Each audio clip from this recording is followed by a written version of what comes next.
What's going on, guys? Welcome to the Fantasy Scholars. Today, I want to go over some news around the fantasy world of baseball and minor league and all of this great news because there are a ton of injuries, which is not good. But then there are some players to kind of look at that are looking really, really good that are kind of under the radar. So, kicking off the list, we have Wander Franco. He had his debut in AAA yesterday. He went 3 for 5 with a triple and a stolen base. He's legit. We've said this a lot. He is legit. I cannot wait for him to be called up to the Rays. And if he just keeps doing this in AAA and keeps, hitting like a madman, we should be expecting him very, very soon. Hopefully. Hopefully. We shall see. But I'm excited to see what Wander Franco can do in the majors.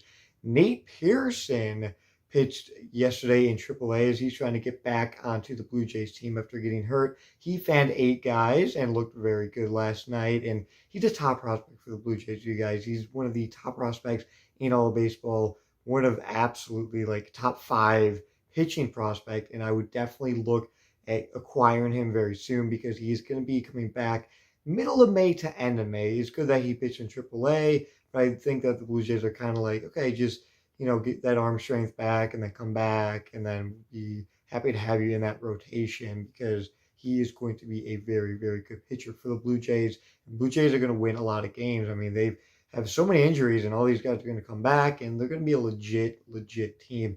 Andrew Benintendi is now on an 8-game hitting streak. Look out for Andrew Benintendi. If he's still available, go pick him up because he is starting to become a very, very good fantasy option this season for the Royals. He also stole a base last night, too. He's got that great combination of average, some power, and some good speed, too. He'll be able to get some stolen bases for you. Austin Meadows hit 2 home runs.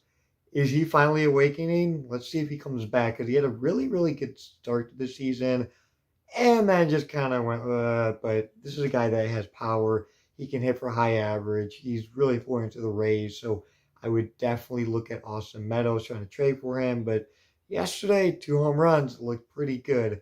And Christian Walker is back on the Diamondbacks. He had 1 base hit. He was 1 for 5. And Christian Walker's an interesting guy right here, guys, because here's the thing. I like him more in deeper leagues or NL-only formats because as a first baseman, I feel like there are definitely better options. But again, it is a shallow position this year. And Christian Walker has proven that he has a lot of power. So if he can kind of come back onto the Diamondbacks and provide that power, he could be a very, very good fantasy option because he's got sneaky power. Ketel Marte, his teammate, is now taking live at-bats in Arizona. So that's good to see. A guy who was just so good at the beginning of the year, unfortunately got hurt, but he is back taking live at-bats. So hopefully he does make the roster fairly soon, and that would be a huge boost for any fantasy owners because he is a legit player. Luke Voit will be back next week, it seems. Yeah, about next week in a week and a half. And that's another big boost for fantasy owners. I mean, you got that huge power bat on your bench. You're like, when is Luke Voit going to come back? He's going to come back. He can provide you with a ton of power. Do I think you should make a last-second trade for him? Possibly. He does get hurt quite a bit, though, guys, so keep that in mind. But when he's healthy, he is a monster hitter. He hits the ball very hard, so look out for Luke Voit. Dustin May is unfortunately out for a year and a half, it seems.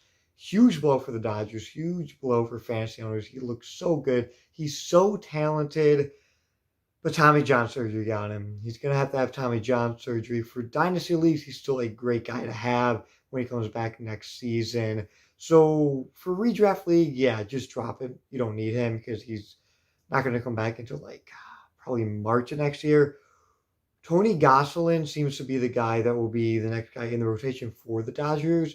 I don't think it will be David Price. I think David Price will just be in the bullpen. So look out for Tony Gonsolin. He was actually kind of banged up too. So I would just monitor that whole Dodgers situation because they do have a lot of starters that they can put in the rotation with Dustin May being down. So look at that for the Dodgers. Lamet pitched 30. He had 30 pitches last night. So they're kind of easing him back into being that full-time pitcher for the Padres. Padres do have a pretty solid rotation. So for any Lamet owners right now, I would be kind of hesitant about starting him until he gets that full workload, and he does get injured quite a bit, so keep that in mind. And lastly, Christian Yelich is back on the IL. He had a couple hits the other night, but his back has been bothering him, so that is not good to see for Christian Yelich fans and for the Brewers. Thank you all for watching. Let me know what other videos you guys want to see.